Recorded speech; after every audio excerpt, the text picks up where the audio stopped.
Welcome to the Connerland APUSH lecture notes for chapters 18 and 19 dealing with the sectional struggle. Alright guys, here's the deal. This is covering two chapters, chapters 18 and 19, so you might as well settle in for a little bit. It's going to take a while. I'm going to try to boil it down to the main points. I'm going to try to keep it as short for you as possible, but realize there's a lot of content in this, and it's incredibly important going forward as it deals to the Civil War that hopefully we'll get to in a couple of weeks.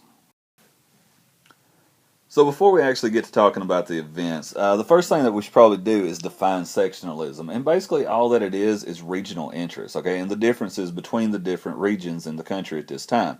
Now, don't think for a second that this sectionalism begins as we lead up to the Civil War. It's been going on throughout the entire history of this country up to this point, and it starts out with the writing of the Constitution, which if you recall, there were a couple of compromises, the Great Compromise and the Three-Fifths Compromise, that resulted from these differences or these arguments between the North and the South. Remember the Great Compromise dealing with how representation should be determined in Congress, and the Three-Fifths Compromise dealing with how slaves should be counted.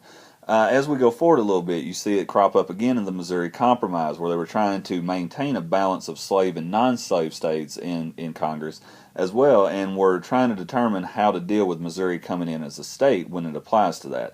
And last but not least, as kind of a lead up to the events we're talking about, was from our boy Andrew Jackson and the nullification crisis, in which South Carolina, because of sectional interest, because of the way that the tariff of 1828 impacted the South, nullified the bill, and if it came down to it, they were threatening to secede. So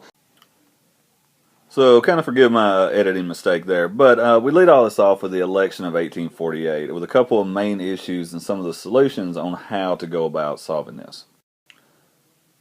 So here's the big issue that comes about in the election of 1848, and it's what to do with this new territory that we've won through what's called the Mexican Cession. In other words, when we won the Mexican-American War, the lands that we gained through the Treaty of Guadalupe Hidalgo.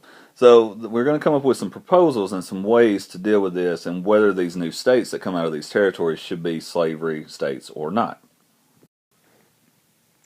So the first thing we're going to look at, or the first proposal, is what's called the WILMOT Proviso. And basically what it was, and this comes about even before the Mexican-American War is over. So it kind of foreshadows some of the arguments and some of the things that are going to happen in case we win this thing. Basically what it was an amendment to the Mexican War Funding Bill. In other words, when they passed the law that paid for the war, this was tacked on at the end. And what it said was any new lands that we pick up once we win this war, we're not going to allow slavery in them at all. So you can kind of imagine what the Southern reaction was to this, and it pissed them off. I mean, obviously enough. But it does pass the House of Representatives as it goes, because there's an incredibly large number of Northern congressmen compared to, or relative to, the number of Southern congressmen, but in the House of Representatives. But when it gets to the Senate, it fails, where the sectional balance is still equal, partly because of the Missouri Compromise and things like that. The next proposal on our list is a term called popular sovereignty that you need to be aware of going forward, and it's a phrase that's coined by a guy named Lewis Cass, who was a senator from Michigan. And basically what he said when it came down to it was, why should we have to worry about this as a legislature? Why don't we just let the people or the state legislatures determine the slavery issue for themselves? In other words, let's let them have a voice. Well, this becomes popular for a couple of reasons. Number one, the public liked it because they got a voice and they got a say-so in whether their state would be a slave state or not. Politicians liked it because they didn't have to worry about it. They could kind of slide off the responsibility because it put what's called the onus on the people. In other words, they could blame them if it didn't go the way that some people wanted it to go. Now, the big problem that comes about with this is that what if the people decide for slavery? What are we going to do? What are we going to do going forward? Because I think a lot of people assume that because the abolitionist sentiment was so heavy in the North, that everyone would naturally fall in line with it. So one of the things they were looking at was, what are we going to do if they vote for slavery? Now, out of these ideals and these conflicts that are happening during this era, there comes about another political party called the Free Soil Party, which was made up of people of the former Whig Party who opposed slavery. And they came up with the whole thing. They had their own slogan and their platform, and their slogan was free soil, free labor, and free men. They actually get involved in national politics. In the election of 1848, they nominate former President Martin Van Buren for president again as a representative of this party. Now, it wasn't an overall success. It did get some issues out, and it did bring some exposure to it. But as far as on a national scale, it was pretty much a resounding failure because they did not win a single state in the election of 1848. So here's a breakdown of the election of 1848. And once again, you can see from looking at the map, the Free Soil Party didn't pick up a single state in the election. Another trend to notice as well is we've got all these sectionalist issues going on, but you can see the election is not strictly divided between North and South. The two candidates, you've got Zachary Taylor for the Whigs, you've got Lewis Cass for the Democratic Party, and as you can see, it's not really that close of an election when it comes down to either, well, mainly to the electoral vote. So we move from the election of 1848 to another issue that leads us once again to an expansion and explosion of this sectional disagreement, and once again puts us on the road to the Civil War, and it's the discovery of gold in California, which we looked at in the last chapter. So here's kind of how this goes. In 1848, gold is discovered at Sutter's Mill in California. Now when that happens, thousands of people start to head out looking for new opportunities, looking to hit the boom, looking to make a lot of money. Well, as this happens, and by the way, in all, 300,000 end up there during this era looking for gold in California. When this happens, you get all these people, all these different kinds of people out in California, and it becomes almost impossible to control from a law enforcement standpoint. So what I guess you could call them the leaders in California at this time decide to do is apply for statehood. That way they can get the federal government in to attempt to control the things that are going on. We're talking a period of incredible violence and incredible things like that. So they want the federal government in here to help them get control of their territory. So in order to do that, they need to become a state. So in 1848, they apply for statehood as a non-slave state. And once again, that overriding issue we've looked at before comes up. If they come in as a slave state, if they come in as a non-slave state, either way, it's going to upset the balance of the Senate, because at this time we have 15 slave states and 15 non. So how are we going to kind of bring this together and keep this sectional balance in the Senate? So, when California applies for statehood, the South comes up with several concerns, some of which apply to the fact that California is going to try to become a state, and also just some general concerns on a national level as well. Regarding California coming out of a slave state, like I said a while ago, they're incredibly concerned about the loss of the balance in the Senate. They're also worried about what's going to happen to the rest of this territory from the Mexican cession when they become states. Are they automatically going to be non-slave states? Are they automatically going to be determined by popular sovereignty? What's going to happen along with that? Along with the things tying to California, there's also, just like I said, some more general concerns as well, like how are we going to approach slavery in D.C.? And once again, these are not having anything to do with California, they're just general concerns. But what's going to happen to slavery in D.C. going forward? What's going to happen with regards to some of the land claims that Texas is having over disputed territory? And also, in the most biggest one, and the biggest one, is what's going on with this fugitive slave law. And we're going to look at that in depth here in a couple minutes. Now, one of the reasons the South is so worried about this fugitive slave law during this time is because of the development of the Underground Railroad, which was a sophisticated network of routes that slaves could take to escape from the South to the North. One of the most influential and most important figures when it comes to this is a woman named Harriet Tubman, which you're probably familiar with. But as this becomes more and more prevalent with slaves escaping from the South to the North, the South begins to demand a more harsh, more stringent fugitive slave law. So when you combine the fact that California wants to come in with a state and with these other Southern concerns, once again in U.S. history you see this a lot, there's a need for a compromise. And the one that comes out of this is called the Compromise of 1850. So one of the main components in getting this compromise going, or I guess you could say just the way that it happens, is because of the influence of three guys who are known as the senatorial giants. And as you can see from these pictures, you've got Daniel Webster on the left, you've got Henry Clay in the center, and you've got, if you remember from first, as well as Clay, you've got John C. Calhoun.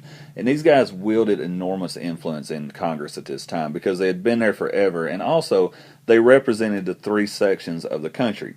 Webster more or less represented the interest of the East. Clay represented the interest of the West, and Calhoun represented the interest of the South. And these guys were able to work together to make this compromise happen because they knew they had to do it for the overall health and possibly the survival of the country. As far as the Compromise of 1850 get going, Henry Clay is the one that comes up with it as a way to hopefully squash the sectional disputes that are happening in Congress at this time and hopefully just nip it in the bud or get done with it before it becomes too big to handle. And in order to do this, he had to get these two guys on board. So like I said, all three of these guys use their enormous influence and the fact that they were from different regions of the country to get this thing going. As far as the terms of the treaty or the components of the Compromise of 1850, the most important thing to note is that both sides had to give a little bit. So there were, at the end of the day, there were concessions made by the North and the South. So as far as the things that kind of benefited the North out of this compromise. Number one, California gets admitted as a free state, which was the most important thing at the end of the day. Also, the territory that was disputed by Texas and New Mexico is going to go to New Mexico, and also the abolition of the slave trade, but not slavery, just the slave trade in Washington, D.C. In other words, they couldn't have slave auctions or anything like that from this time going forward. As far as the pro-South stuff, or the things that benefited the South, or what they got out of this treaty. Number one, the remainder of the Mexican cession area is going to be formed into 2 states with no restriction on slavery. It's also, when it comes down to it, going to be open to popular sovereignty. So there is a chance that these states, when they come to fruition, can be slavery states. Texas gets $10 million from the government as compensation for giving up the land to New Mexico, as you see on the left. And also they get a more stringent fugitive slave law, which was one of their main concerns going forward. So there's kind of the way the country breaks down at this point between free states and slave states, and then also the decision left to the territory with Utah and New Mexico. It's pretty much split along north and south lines, except for, as you can see right here, Missouri, which becomes pretty important going forward when we start talking about border issues during the Civil War, so it wouldn't be a bad idea to know that. Now here's the deal with the Fugitive Slave Law of 1850, and this was the most controversial component of this compromise of 1850, and basically what it did is it made it easier for slave owners to get slaves back if they escaped. What it did is it put into effect, it made federal commissioners who had authority to issue warrants to get slaves back. So they could do that, as well as they could also form a posse to go capture a slave who had escaped. As far as what happened once a slave was caught, and this is probably the most controversial component of it, fleeing slaves could not testify against the people that caught them. So anybody could go catch anybody at this time, and there was nothing, if you were an African American during this time, you couldn't testify, you couldn't state your case of why you were or were not a slave, or what the components were going into why you ended up where you were. You were also denied a jury trial, and also whites who aided were subject to fines. So if you were somewhere in the North and helped an escaping slave, you would be subject to, I guess you could call it prosecution, or paying a fine for helping them out.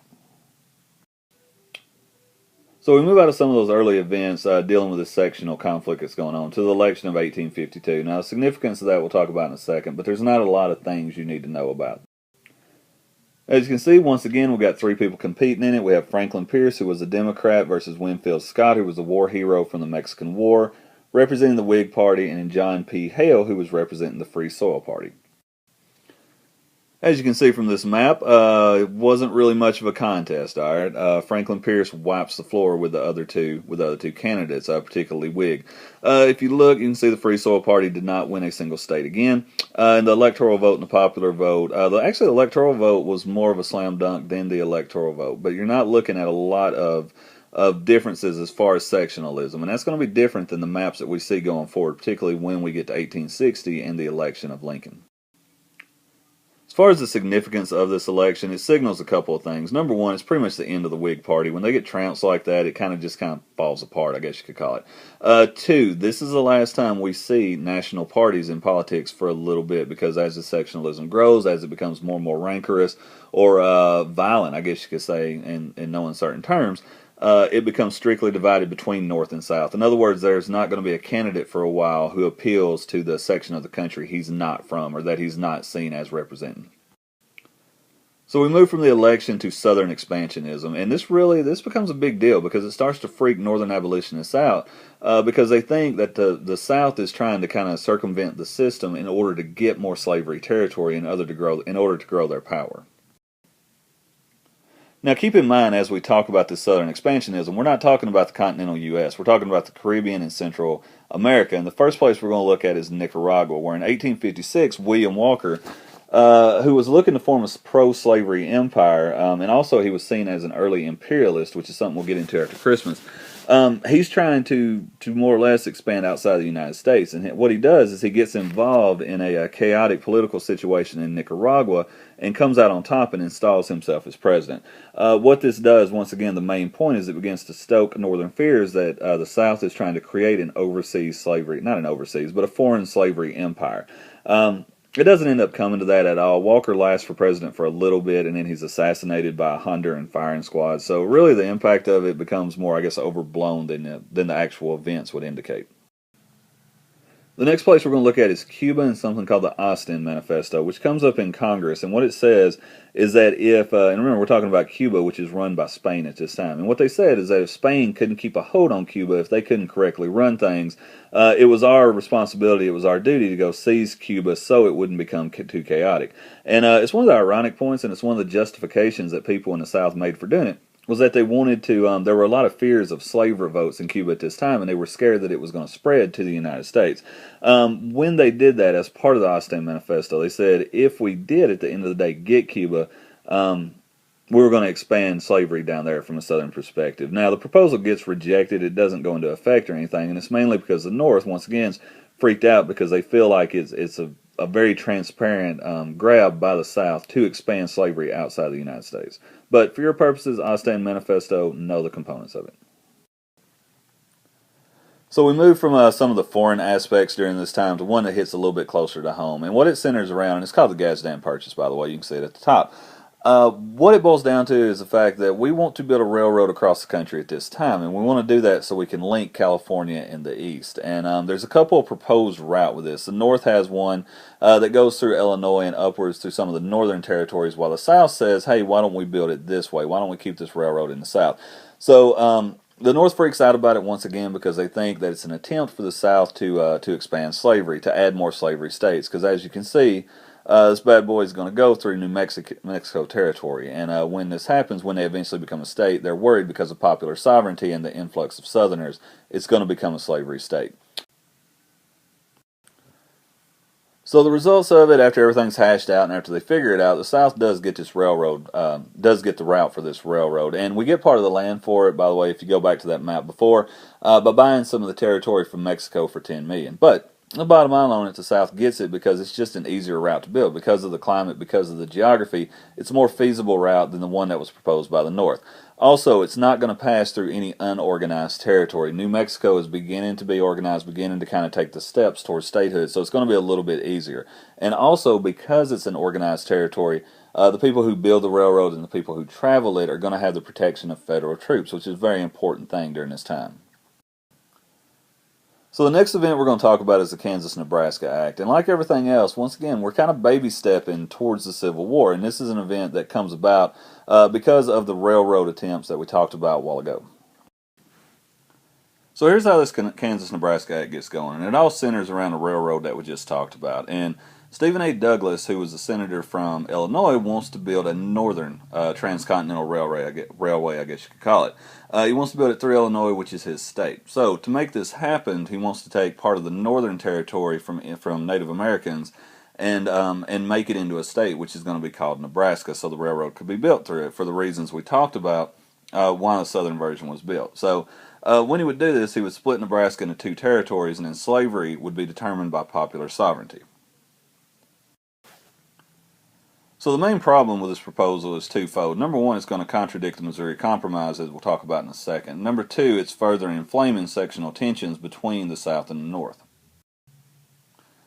And like I said, the results of it do become rather controversial. Number one, it angers the abolitionist North, and it's simply because the territory of the new states are going to be determined, their slave status is going to be determined by popular sovereignty.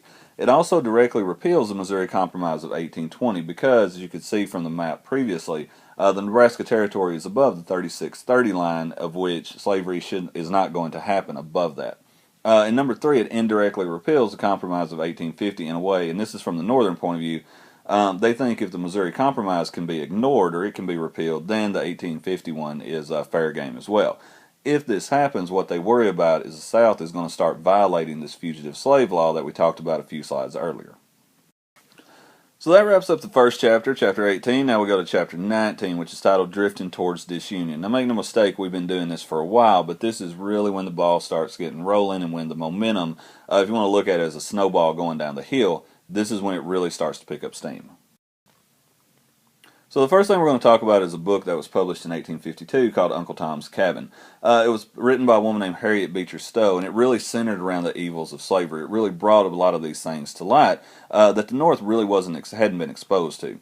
It sold over 300,000 copies in its first year alone, and as we'll see in a second, it expands over to a European audience as well as people in the North in the United States. One of the key things about it, and one of, I guess, the weird things, one of the things that the South brings up when this gets published is that Beecher Stowe did not have any kind of personal experience with slavery. So their justification or their argument was that she didn't really know what it was like on a day-to-day basis. She didn't get the whole picture of slavery, and she just went about and took the most controversial, the most extreme examples of what happened on a plantation. So the consequences of this book being written are twofold. Number one, a lot of Northerners went over to the anti-slavery camp after they read this book, and it was partly because it brought to light, or it made them realize a lot of the horrors of slavery in the South. And also, it was a lot of things that they hadn't heard, that they hadn't been exposed to, as well as things that they kind of, I guess you could say, needed validated. Number two, it expanded the horrors of slavery to a wider audience when this book was published in Europe. And there was a lot of sympathy for Europe, or in Europe, towards the slaves when this came out. And that comes a little bit to play in the Civil War that we'll talk about going forward. And once again, I guess it's not on here, but like I talked about earlier, Southerners really resent the fact of this book and the fact that she had no personal experience with slavery and just exposed like the worst things of the institution.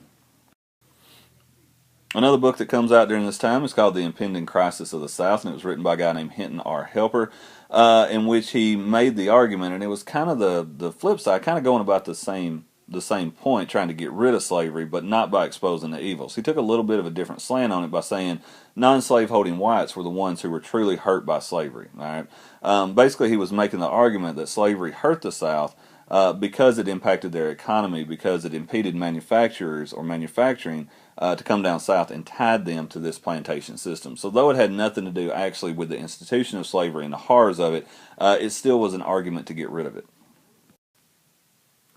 So we move forward to the first actual example of bloodshed or of violence during a sectional conflict, and it centers around the fact that Kansas is trying to become a state. And when this happens, because the slavery aspect of the state is going to be determined by popular sovereignty, tons of people start flooding into this state in an effort to influence the vote one way or another. And these two groups are known as Free Soilers and Border Ruffians.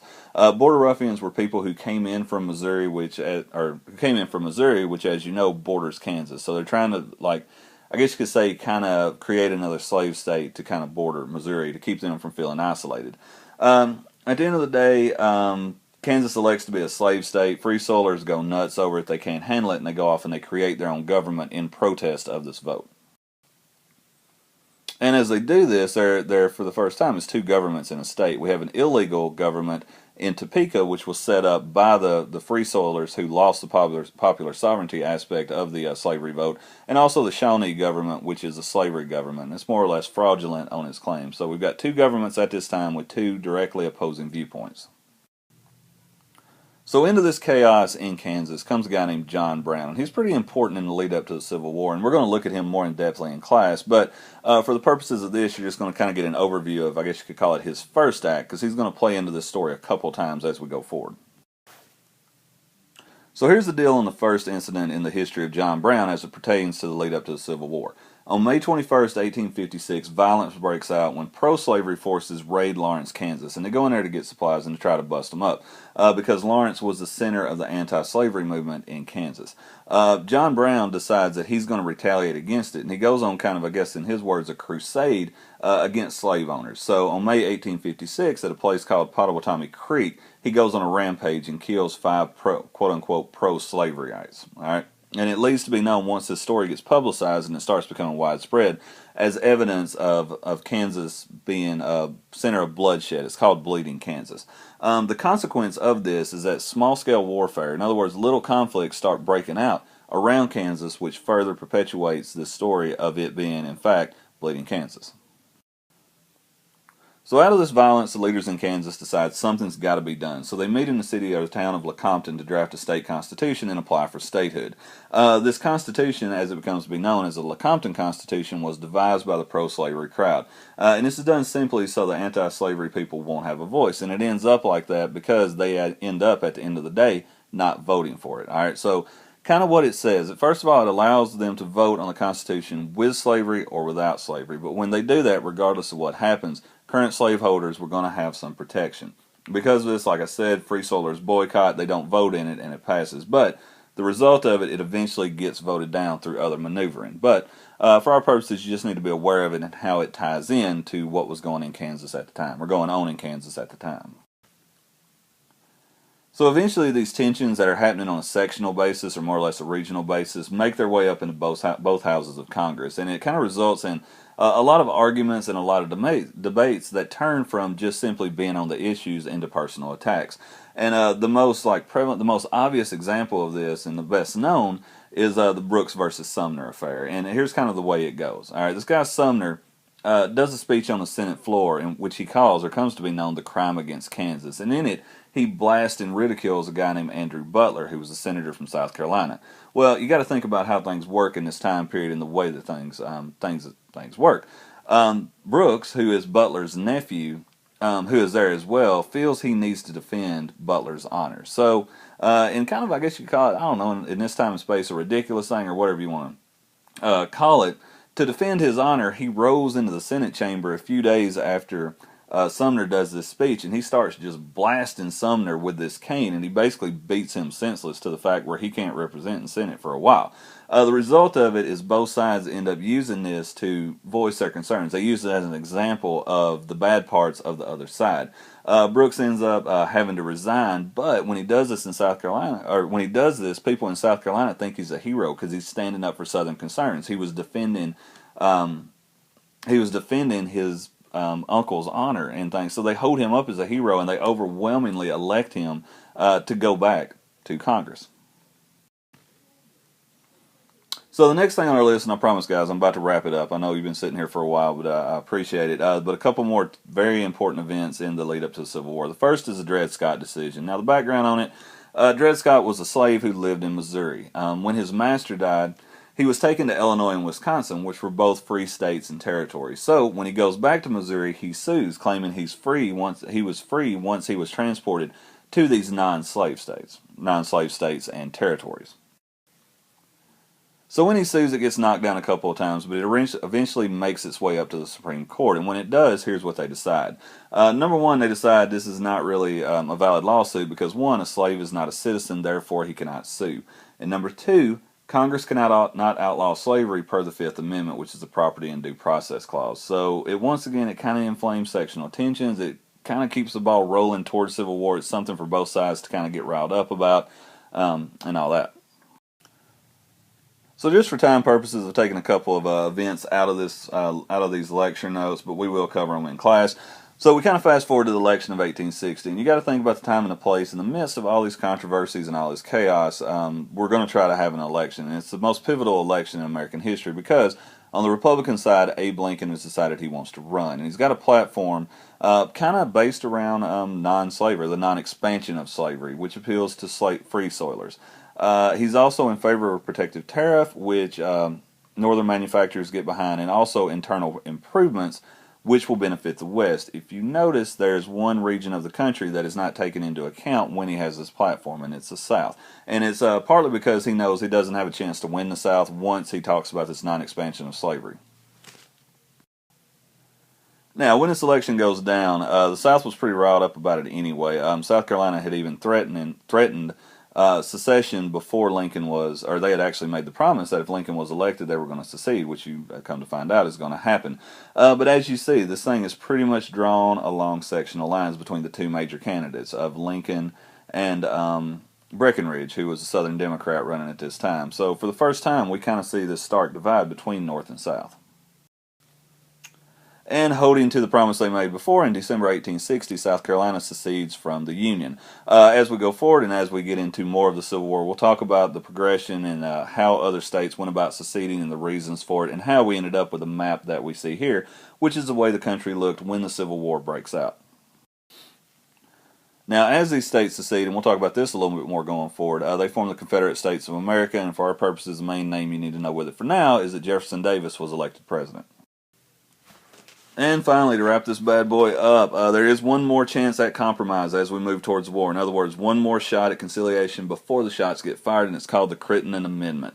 What it said it would do was ban slavery north of the 3630 line, which would kind of reinstitute the Missouri Compromise. South of this line would be decided by popular sovereignty or decided by the people. Existing slavery would be protected. And things like that. It's proposed as a last-ditch measure as a way to keep this war from breaking out, and at the end of the day, it did not work, and that's how we get to the actual beginning of the Civil War, and that's where we'll pick up in the next lecture. So this wraps it up. I appreciate you sitting through this. This is probably the longest one of the year. Keep on working, keep doing what you do, and we'll see you next time when Civil War breaks out between the North and the South.